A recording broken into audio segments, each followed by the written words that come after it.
In 2017, I published book 3 in my Nightblood series, Eternal Rain. This book is especially fun because we are back in New York City. Dominic Lysander is finally, after 3 books, starting to crack the hard shell that Cassidy has around her heart. And we have some pretty good witty banter between the two of them. So I am going to read a snippet from Eternal Rain. Dominic looked pretentious and posh, as usual, leaning against the wall in the hallway outside my apartment.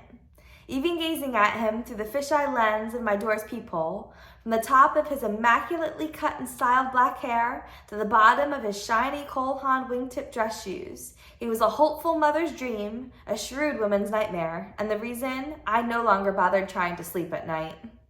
Knowing the truth beneath the pretty wrapping, that he was the master vampire of New York City, didn't stop my heart from jumping and dropping in confused anticipation and adrenaline. After I'd nearly lost him last week, I'd come to the implausible, unwelcome conclusion that I actually preferred my life with him in it. But since I'd completely lost the protection and mental strength of my Nightblood, his unexpected presence also twisted my gut with pure, unadulterated fear. I hadn't seen Dominic in 5 nights, not since he'd entranced his name from my mind and confirmed our worst suspicion. I no longer had Nightblood. Without Nightblood, I didn't have the potential to transform into a vampire. I couldn't reflect Dominic's commands if he attempted to entrance me, and I no longer had any of the qualities that Dominic held in such high esteem that he'd planned to leverage during the leveling.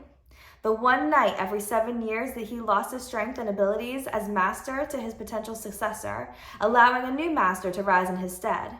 Without those qualities, I couldn't help him survive the oncoming battle to keep control of his coven. I was nothing but another human. I was nothing but food. Dominic knocked a second time, this series of staccato raps on the door more insistent than the first. "Who's at the door?" Meredith asked. Her eyebrows rose and disappeared behind her bangs. Of course, on the one night Dominic finally decided to confront me, I had company. I should be grateful. He was knocking on the door rather than inviting himself in through one of the 3rd-story living room windows. That would have been difficult to explain to Meredith.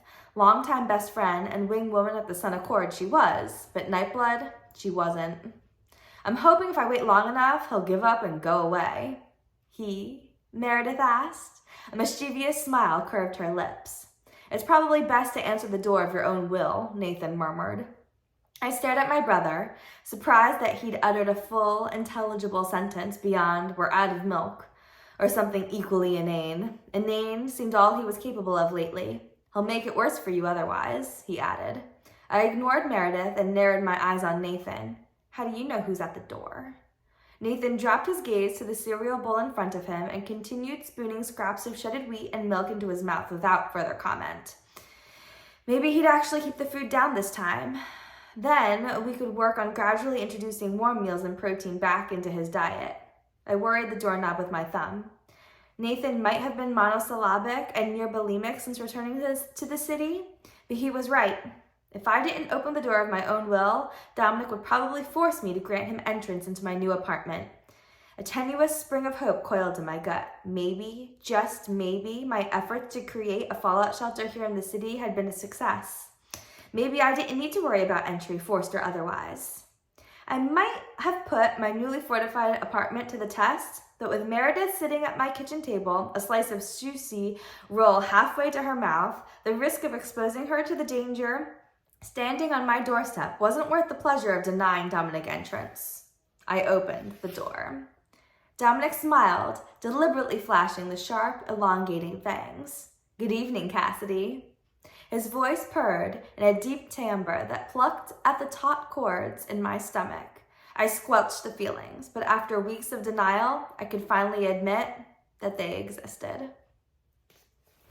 I hope you crack open a peek and start reading Eternal Rain, book 3 in my Nightblood series. Enjoy!